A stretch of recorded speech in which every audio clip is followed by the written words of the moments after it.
Hello दोस्तों, स्वागत आप सभी का मेरे यूट्यूब चैनल द संजय में। दोस्तों, कल जो हमने एक वीडियो शूट की थी वो पूरी सीडीपी की पेडागोजी की शूट कर दी थी। यानी अगर आपने वो वाली वीडियो देखी होगी तो आपको पूरे के पूरे 30 में 30 नंबर मिल जाएंगे। आज जो हम बात करने जा रहे हैं वो हिंदी की पेडागोजी की बात करनी है। अरे हिंदी की पेडागोजी में मैं आपको इस वाली वीडियो में कम से कम 10 से 11 क्वेश्चन दे दूंगा, जो 15 क्वेश्चन जो आते हैं सीडीपी की पेडागोजी के। चैनल पर नया हो तो चैनल को सब्सक्राइब कर लेना, बेल आइकन ऑल को प्रेस कर लेना, जिससे आने वाली वीडियो का नोटिफिकेशन आपको मिलता रहेगा। अब हिंदी की पेडागोजी की हम शुरुआत करते हैं, ज्यादा समय न लेते हुए। तो सबसे पहले हमें यह समझना है कि भाषा होती क्या है। तो समझना, देखो, भाषा। अब भाषा की, या तो वो ये पूछेगा भाषा के जनक कौन है, त्रिभाषा सूत्र किसने दिया, भाषा समस्या के जनक कौन है, भाषा की परिभाषा। यहां से कंपलसरी आपको 2 क्वेश्चन मिलेंगे। तो अगर आपसे ये पूछे कि भाषा के जनक कौन है, तो आप जनक की बात करें तो जनक आप बताएंगे चौमस्की। ठीक है। अगर आपसे ये पूछे भाषा समस्या के जनक कौन है,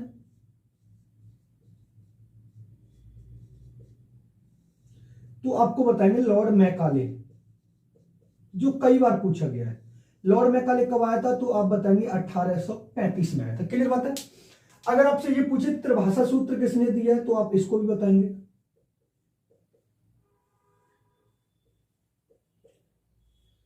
तो आप बताएंगे कोठारी आयोग ने दिया। किसने दिया? कोठारी आयोग ने। कभी कभी ये पूछ लेता है कि त्रिभाषा सूत्र में कौन कौन सी 3 भाषाएं आती हैं, तो आप इनको 3 भाषा को आराम से बता सकते हैं। जो 3 भाषा आती है, पहली आती है हमारी मातृभाषा,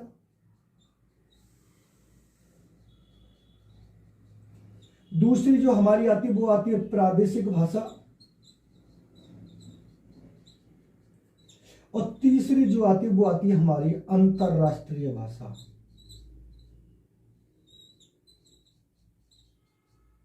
अंतरराष्ट्रीय भाषा यानी ये 3 भाषा होती है। यहां पर से आपको कंपल्सरी क्वेश्चन ये पूछेगा, और आपसे ये भी पूछ सकता है कि भाषा विकास का सिद्धांत किसने दिया, तो आप यहां पर बता सकते हैं कि भाषा विकास का सिद्धांत किसने दिया, पूछा जाता है।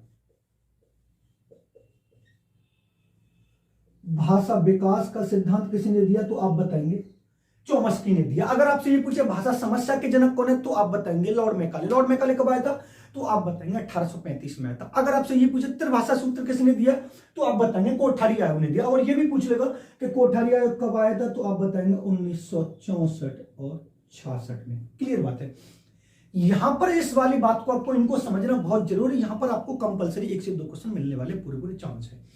अब हमें समझना क्या है कि भाषा जो हम आपको पढ़ा रहे हैं ये होती क्या है, इसके बारे में थोड़ी जानकारी अगर हमें होनी चाहिए। तो हम सबसे पहले ये देखेंगे कि भाषा का अर्थ क्या होता है। तो आप बताएंगे विचारों का आदान प्रदान होता है। क्या होता है? विचारों का आदान प्रदान। अब विचारों का आदान प्रदान होता है जब एक व्यक्ति किसी दूसरे व्यक्ति से बात करता है, तो जब विचारों का इंटरेक्शन करता है तो वो हमारी भाषा कहलाती है। लेकिन वो यहां पर यह भी पूछ सकता है कि भाषा का दूसरा नाम क्या है, जो सीटेट में बहुत पूछा जाता है। अगर आपसे ये पूछे कि भाषा का दूसरा नाम क्या है, तो आप बताएंगे संप्रेषण इसका दूसरा नाम है। और संप्रेषण का शब्दिक अर्थ क्या होता है? विचारों का आदान प्रदान करना होता है। भाई मान लीजिए मैं आपसे ये वाली बात बोलता हूं कि भाषा को किस और नाम से जाना जाता है, तो आप बताएंगे संप्रेषण के नाम से जाना जाता है। और संप्रेषण का दूसरा नाम क्या होता है? सॉरी, भाषा होता है। भाषा और संप्रेषण का जो शाब्दिक अर्थ होता है, तो आप बहुत अच्छे तरीके से ये वाली बात बताएंगे कि भाषा और संप्रेषण का शाब्दिक अर्थ होता है विचारों का आदान प्रदान। क्लियर बात है, समझते चलना। अब उसके बाद भाषा की परिभाषा और पूछी जाती है, जो आपके लिए बेनिफिट भी हो सकती है। अब देखो, समझना,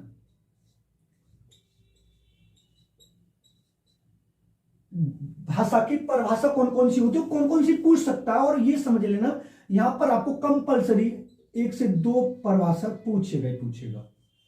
अब किस किस की पूछेगा इसकी थोड़ा जान लेते हैं। मैं आपको डिटेल में नहीं लिखाऊंगा, मैं आपको वर्ड बता दूंगा। सबसे पहले वो आपसे पूछेगा चौमस्की की। तो चौमस्की की जब आपसे पूछे तो आपको बताना, चौमस्की ने कहा था कि भाषा बालक में जन्मजात होती है। यानी अगर इसे ये पूछे कि बालक में भाषा जन्मजात होती है, भाषा जन्मजात होती है। तो ये समझ लीजिए बात किसकी हो रही है, चौमस की हो रही है। यानी एक बालक में जो भाषा का विकास होता है वो जन्मजात तरीके से होता है। इस वाली बात को किसने बोला है, चौमस्की ने बोला। किसने बोला, चौमस्की ने बोला। लेकिन जब यहां पर हम पावलव को पढ़ते हैं और इसके साथ में एक स्किनर को पढ़ते हैं, तो बालक भाषा अनुकरण के माध्यम से सीखता है। भाषा अनुकरण के माध्यम से, अनुकरण के माध्यम से जो विकास एक बालक में होता है वो किसने कहा है, तो आप बताएंगे पावलव या स्किनर ने कहा। यानी जहां पर अनुकरण शब्द आ जाता है तो आप बता सकते हैं पावलव या स्किनर की बात होती है। लेकिन जब वो ये कहता है कि पियाजे ने क्या कहा है, तो आपको पियाजे की बात बतानी है कि भाषा बालक में बौद्धिक विकास का कारण होती है, यानी बुद्धि के द्वारा। अगर आपसे ये पूछिए एक बालक में जो भाषा का विकास होता है उसको बौद्धिक कारण से होता है, किसके कारण होता है, बौद्धिक कारण से होता है, तो वो किसने कहा, तो आप बताएंगे जीन त्यागी। और एक और जो पूछी जाती है, सबसे ज्यादा जो पूछी जाती है वो पूछी जाती है, मैं यहां पर लिख रहा हूं वाइगोत्स्की।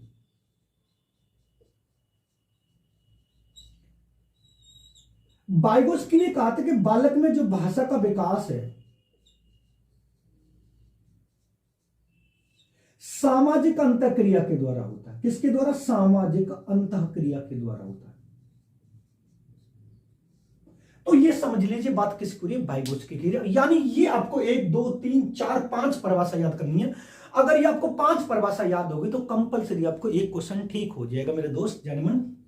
समझो अगर वो आपसे ये कहता है कि किस मनोवैज्ञानिक ने ये वाली बात बोली कि बालक में भाषा का विकास जन्मजात तरीके से होता है, तो आप डायरेक्ट बताएंगे चौमस्की ने कहा है। किसने कहा, तो आप बताएंगे चौमस्की ने कहा है कि बालक में भाषा का जो विकास होता है वो किसके द्वारा होता है, तो आप बताएंगे चौमस्की के अनुसार। ठीक है, क्लियर। अगर वो आपसे पूछे एक बालक में जो भाषा का विकास होता है वो अनुकरण के माध्यम से होता है, यानी जब वो परिवार में रहता है, परिवार के सदस्यों को देखता है और जैसा वो सीख रहे वैसे वो भाषा को सीखता है, तो ये वाली बात किस साइकोलॉजिस्ट ने बात बोली, तो जनमन आपको बताना है कि ये वाली बात पावलव ने और स्किनर ने बोली। क्लियर है, पावलव और स्किनर ने। अब बात यहां पर ये होती है कि एक जब पियाजे ने ये वाली बात बोली, और पियाजे ने ये वाली बात बोली थी कि एक बालक में जो भाषा का विकास है वो संज्ञानात्मक क्रिया के द्वारा, क्योंकि बौद्धिक का दूसरा नाम संज्ञानात्मक भी होता है, इसका दूसरा नाम क्या होता है, तो आपको बता देना संज्ञानात्मक। संज्ञानात्मक या बौद्धिक विकास का कारण होता है, तो जनमन आपको बताना है कि ये वाली बात जो बोली वो पियाजे ने बोली। क्लियर दोस्त। अब वाइगोत्स्की ने ये वाली बात बोली थी कि जब एक बालक में भाषा का विकास होगा तो वो सामाजिक इंटरेक्शन के द्वारा होगा, यानी जब वो समाज में जाएगा, समाज के तौर तरीके रीति रिवाज को देखेगा तो वह उसमें सामाजिक विकास होगा। तो सामाजिक अंतःक्रिया के द्वारा जब एक बालक में भाषा का विकास होता है वो किसने कहा, वाइगोत्स्की ने कहा। और ये वाली बात जो मैंने इतना लिखा है ना, कंपलसरी क्वेश्चन आपको 2 से 3 देख के जाएगा दोस्त। ठीक है, अब उसके बाद हम यहां पर समझते हैं कि भाषा का विकास क्या होता है। यानी जब प्राथमिक स्तर पर आप जाओगे या एक बालक में जो भाषा का विकास होगा, समझना बालक में भाषा विकास क्रम,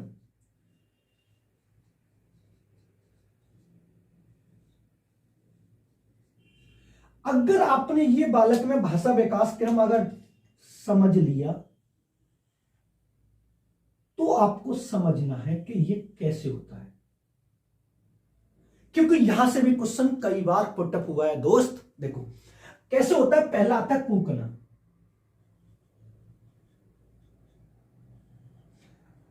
उसके बाद दोस्त आता है बड़बड़ाना,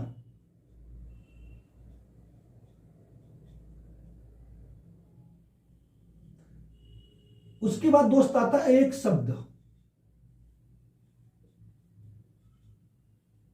उसके बाद दोस्त आता है दो शब्द, 2 शब्द, और उसके बाद दोस्त आता है लंबे उच्चारण।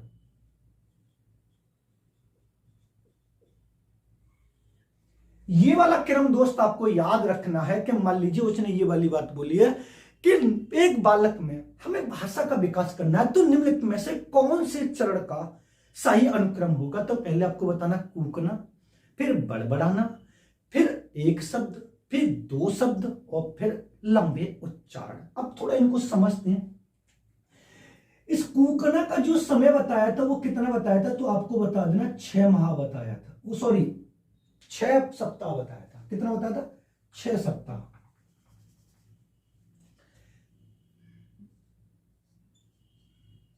6 सप्ताह। इस बड़बड़ाना का जो समय बताया था वो बताया था 6 माह।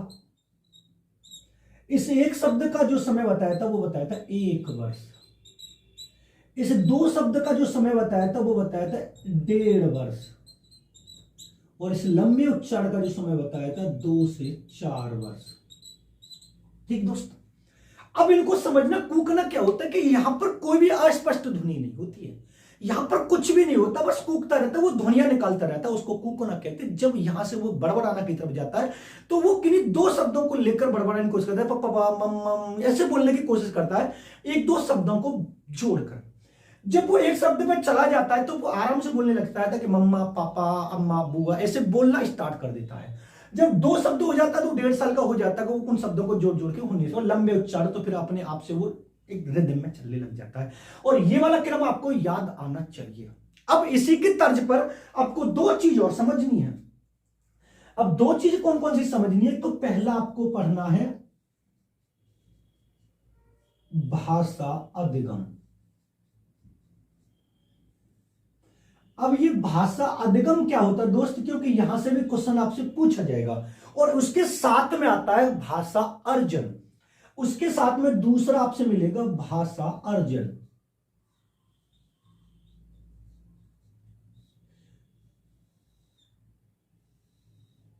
भाषा अर्जन, इन दोनों में अंतर भी पूछता है कि भाषा अधिगम और भाषा अर्जन में अंतर क्या होता है। थोड़ा समझे इसमें भाषा अर्जन और भाषा अधिगम में अंतर क्या होता है।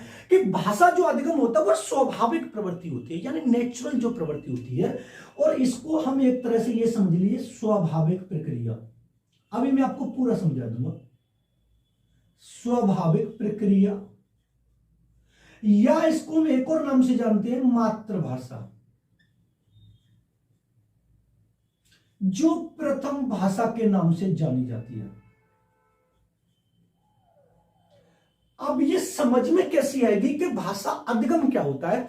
समझना, जब एक बालक जिस परिवार में जिस माहौल में रहता है वहां की जैसी भाषा होती है वो नेचुरल तरीके से उसको सीखता है, उसको भाषा अधिगम नाम दिया गया है, जिसको मातृभाषा या प्रथम भाषा के नाम से जाना जाता है, जो स्वाभाविक रूप से सीखी जाती है। मान लीजिए एक घर में गाली गलौज वाली भाषा सीखी जा रही है, एक घर में बिल्कुल से अच्छी वाली भाषा सीखी जा रही है, यानी दोनों घर का जो माहौल है उस माहौल के अकॉर्डिंग जब एक बालक में भाषा का विकास होता है वो हमारा क्या कहलाता है। तो दोस्त वो आपको बताना भाषा अधिगम। अब एक और तरीके समझोगे तो आपको पूरी तरीके से समझ में आ जाएगी। ऐसी भाषा जिसमें किसी व्याकरण का प्रयोग नहीं किया जाता है, जिसको सीखने के लिए किन्हीं नियमों का प्रयोग नहीं किया जाता है, जो स्वाभाविक होती है, वो कौन सी भाषा कहलाती है। तो आपको बताना भाषा अधिगम कहलाती है। कौन सी भाषा कहलाती है? भाषा अधिगम। और जब भाषा अर्जन होता है तो इसको हम दोस्त बनावटी भाषा या द्वितीय भाषा के नाम से जानते हैं। किस नाम से जानते हैं? द्वितीय भाषा के नाम से जानते हैं। अब समझना क्या है यहां पर कि जिस भाषा को सीखने के लिए समझना व्याकरण का सहारा प्लस नियमों का प्रयोग किया जाए या नियमों का सहारा लिया जाता है, वो कौन सी भाषा कहलाती है। तो दोस्त आपको बताना है भाषा अर्जन कहलाती है, यानी जहां पर शुद्ध भाषा बोली जाती है, जो बनावटी भाषा बोली जाती है, जो द्वितीय भाषा बोली जाती है। जब हम विद्यालय में जाकर हम जैसे माहौल में रहते हैं वैसे माहौल की भाषा को सीखते हैं, उसको चौमस्की ने भाषा अर्जन कहा है। और जो भाषा अधिगम होती है उसको प्रथम भाषा, और यहां पर या आप ये बोल सकते हो इस वाली भाषा को जन्मजात भाषा भी बोल सकते हैं। कैसी बोल सकते हैं? जन्मजात। और इस वाली भाषा को हम अर्जित भाषा भी बोल सकते हैं। कैसी भाषा बोल सकते हैं? अर्जित भाषा भी बोल सकते हैं। ये वाली बात आपको समझ में आनी चाहिए, क्योंकि भाषा अर्जन और भाषा अधिगम दोनों में डिफरेंट ये होता है कि भाषा अधिगम जो होता है वो स्वाभाविक प्रक्रिया होती है, और भाषा अधिगम जो होता है इसको हम कृत्रिम प्रक्रिया भी बोल सकते हैं।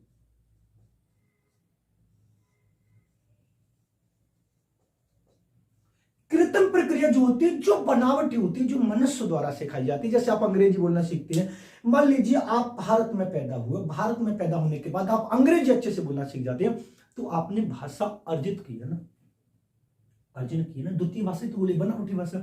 जो आप हिंदी सीख रहे हो वो हमारी भाषा अधिगम कहलाती है। क्लियर दोस्त? वीडियो में अगर चैनल पर नहीं हो तो चैनल को सब्सक्राइब कर लेना, बेल आइकन ऑल को प्रेस कर लेना, क्योंकि मैं आपको यहां पर हिंदी की पेडागोजी वो पॉइंट बता रहा हूं जो आपके कम से कम 10 से 12 क्वेश्चन आपको समझ में आएंगे। अब उसके बाद दोस्त हम आपसे करेंगे कि भाषा के कार्य कौन कौन से होते हैं। वो आपसे पूछेगा कि भाषा के कार्य कौन से होते हैं।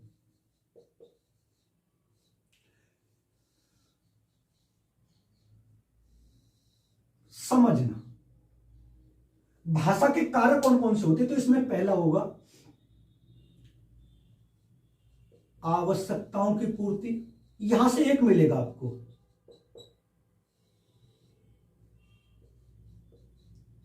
दूसरा आपसे बोलेगा विचारों का आदान प्रदान,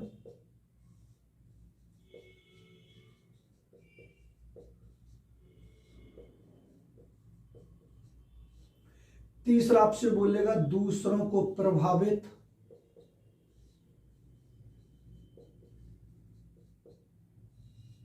उसके बाद आपसे बोला इच्छाओं की पूर्ति,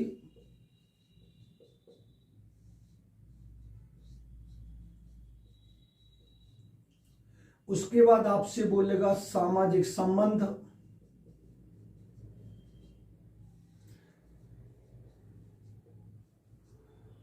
और दूसरा सामाजिक मूल्यांकन भी हो सकता है। यहां पर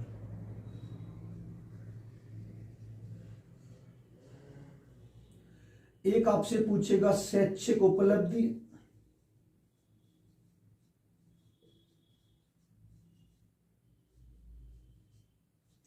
और एक और आपको बता देना व्यक्तित्व का विकास।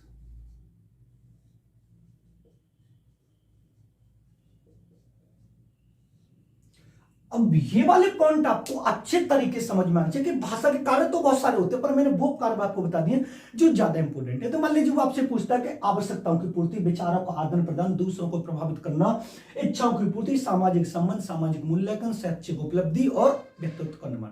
मान लीजिए मुझे प्यास लग रही है, तो मैं जब मेरी आवश्यकता प्यास है, जब तक मैं बोलूंगा नहीं तब तक किसी को पता नहीं चलेगा, तो बोल रहा हूं तो विचारों का प्रकट कर रहा हूं, क्योंकि भाषा का शाब्दिक अर्थ है। अगर आपसे यह पूछा जाए क्या, तो आप बता सकते हो विचार प्रकट करना, विचार प्रकट करना। अब आपसे यह पूछे कि विचार कितने प्रकार से प्रकट किए जाते हैं, तो मैं भी आपको बताऊंगा कि विचार कितने तरीके से प्रकट किए जाते हैं। तो हम जो भी आप बोलेंगे, जो भी हमारी आवश्यकता इच्छा, उसको प्रकट करने के लिए हम भाषा का प्रयोग तो करते ही करते। दोस्त आपको ये वाली बात समझ में आनी चाहिए।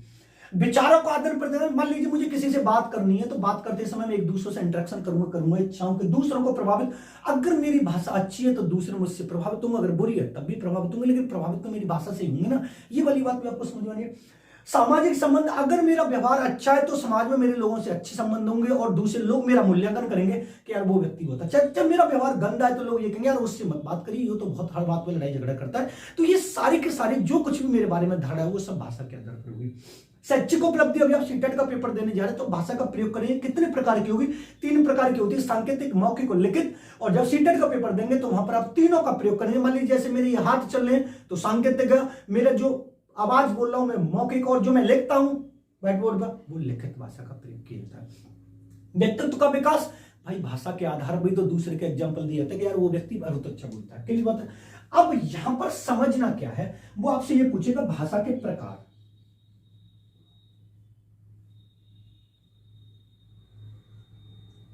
कि भाषा कितने प्रकार की होती है दोस्त। तो आपको सब बता देना है कि भाषा 3 प्रकार की होती है, जो कई बार सीटेट में पूछा गया है। कौन कौन सी होती है तो आपको बतानी है। पहली सांकेतिक भाषा,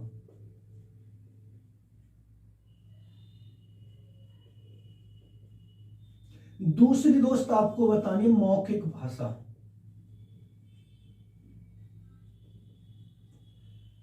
और तीसरी दोस्त आपको बतानी है लिखित भाषा।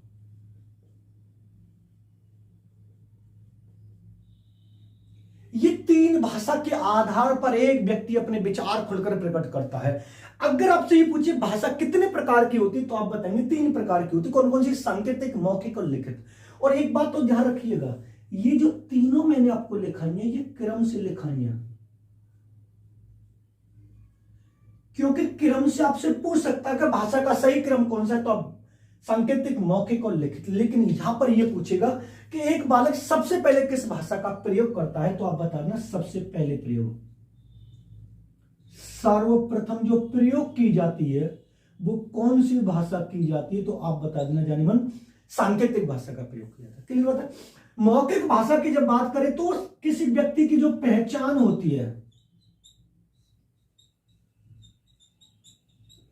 अगर आपसे ये पूछे किसी व्यक्ति की पहचान किस भाषा से होती है दोस्त, तो आपको बता देना है किसी व्यक्ति की जो पहचान होती है वो मौखिक भाषा से होती है। किस भाषा से होती है? मौखिक भाषा। मान लीजिए एक व्यक्ति अलीगढ़ का, एक व्यक्ति बिहार का, एक व्यक्ति कानपुर का, एक व्यक्ति मैनपुरी का, तो इन सब बातों को पहचानने के लिए वो किस भाषा का प्रयोग? मौखिक। जब वो अपना मुंह खोलेगा तो आपको बता देगा हाँ यार ये वाला तो बंदा एटा का है, ये वाला बंदा बिहारी है, ये बंदा तो राजस्थान का लग रहा है, ये बंदा हरियाणा का लग रहा है, क्योंकि मौखिक भाषा का प्रयोग करता है। अब द्वितीय भाषा कौन सी भाषा होती है, तो आपको बता देना है लिखित भाषा या स्थायी भाषा कौन सी होती है, तो आपको बता देना लिखित भाषा को स्थायी भाषा और द्वितीय भाषा के नाम से भी जाना जाता है। लिखित भाषा को द्वितीय भाषा और स्थायी भाषा के नाम से भी जाना जाता है। ये वाली बात भी आपको बहुत अच्छे तरीके से समझ में आनी चाहिए।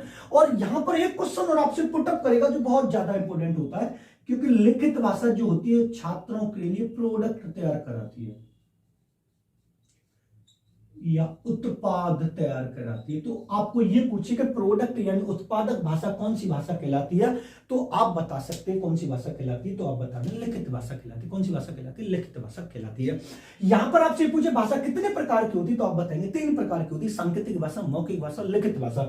अगर आपसे पूछे किस सबसे पहले वाला किस भाषा का प्रयोग करता है, तो आप बताएंगे सांकेतिक भाषा का। अगर आपसे ये पूछे किसी व्यक्ति की जो पहचान होती है वो कौन सी भाषा कहलाती है, मौखिक भाषा। और यहां पर आपको ये और बता देनी है कि मौखिक भाषा को हम प्रथम भाषा के नाम से भी जाना जाता है। किस नाम से जाना जाता है, तो आप बता देंगे प्रथम भाषा के नाम से भी जाना जाता है। मौखिक भाषा को प्रथम भाषा के नाम से भी जाना जाता है। और किसी व्यक्ति की स्थायी या द्वितीय भाषा कौन सी होती है, तो आप बता देना लिखित भाषा होती है। छात्रों के लिए क्या तैयार कराती है?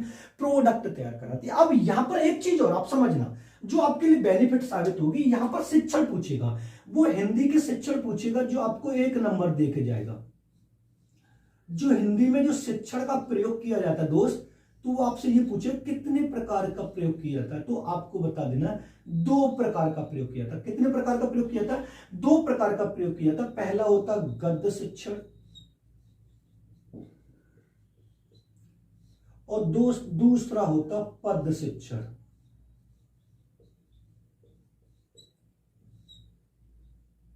एक होता है गद्य शिक्षण और एक होता है पद्य शिक्षण। इस गद्य शिक्षण और पद्य शिक्षण को समझना बहुत जरूरी है, क्योंकि यहां पर आपको ये क्वेश्चन एक पूछेगा सीटेट में, संस्कृत की पेडागोजी में, हिंदी की पेडागोजी में।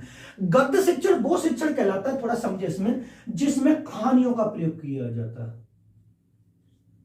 कहानी और रचनाओं का प्रयोग किया जाता है, और जो छात्रों में कल्पना,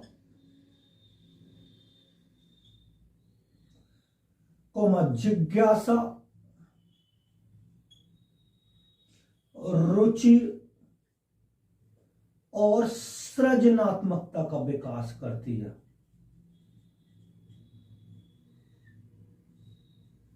और सृजनात्मकता का विकास जो करती है। अब आपसे क्वेश्चन ये पूछा जाता है निम्नलिखित में से एक अध्यापक किस शिक्षण के आधार पर एक बालक में रुचि, जिज्ञासा, कल्पना और सृजनात्मकता का विकास करेगा दोस्त, तो आपको बता देना गद्य शिक्षण। और गद्य शिक्षण वो शिक्षण होता है जिसमें रचना, कहानी, लेखिका, ये सब का यानी ऐसे टाइप में जो प्रयोग की जाती है वो गद्य शिक्षण में प्रयोग की जाती है। पद्य शिक्षण में आपको ये बता देना कि व्याकरण, रस और छंद का प्रयोग किया जाता है। किसका प्रयोग किया जाता है? छंद का। और ये जो पद्य शिक्षण होता है एक बालक में किसका विकास करता है? अगर आपसे ये पूछे जो पद्य शिक्षण होता है एक बालक में किसका विकास करता है, तो एक शब्द आपको मिलेगा आनंद अनुभूति।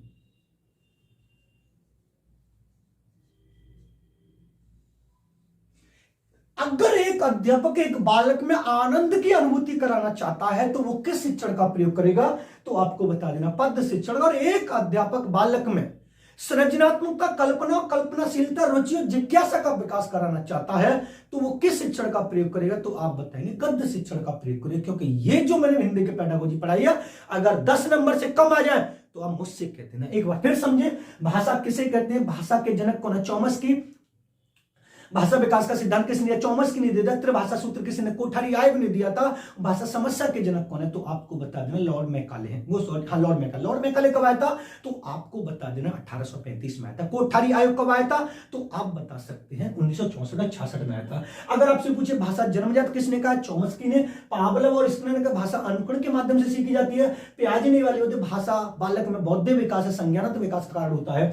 वाइगोत्स्की के अनुसार भाषा विकास सामाजिक अंतःक्रिया के द्वारा होती है। त्रिभाषा सूत्र में मातृभाषा, प्रादेशिक बात, अंतरराष्ट्रीय भाषा आती है। और भाषा का दूसरा नाम संप्रेषण होता है। और संप्रेषण भाषा का अर्थ होता है विचारों का आदान प्रदान करना। अगर भाषा विकास की बात करता है तो पहले कूकना आएगा, फिर बड़बड़ाना आएगा, फिर एक शब्द, फिर दो शब्द, फिर लंबे उच्चारण। उसके बाद आपसे ये पूछे भाषा अधिगम और भाषा अर्जन में क्या शाब्दिक अर्थ होता है, तो दोस्त आपको ये बताना भाषा अधिगम नेचुरल तरीके, स्वाभाविक तरीके से मातृभाषा के रूप में प्रयोग की जाती है। और भाषा अधिगम जो होता है जिस वातावरण में हम रहते हैं उसे अर्जित करते हैं, जो बनावटी भाषा और नियमों और व्याकरण का सहारा लिया जाता है। अगर आपसे पूछे भाषा का शाब्दिक अर्थ क्या, विचार प्रकट करना होता है। भाषा कितने प्रकार की होती है, तो आप बता सकते सांकेतिक भाषा, मौखिक भाषा, लिखित भाषा।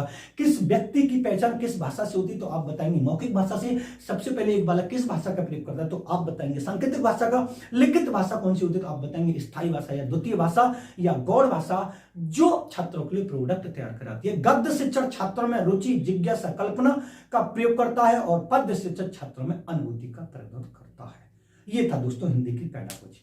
मिलेंगे नेक्स्ट वीडियो में। अगर वीडियो पसंद है तो वीडियो को लाइक करें, शेयर करें। चैनल पर नए हो तो चैनल को सब्सक्राइब कर लें, बेल आइकन ऑल को प्रेस कर लें, जिससे आने वाले वीडियो का नोटिफिकेशन आपको मिलता है। मिलते हैं नेक्स्ट वीडियो में। धन्यवाद। क्लियर है, स्क्रीनशॉट लेना चाहते हैं आप इसका, तो स्क्रीनशॉट ले लीजिए।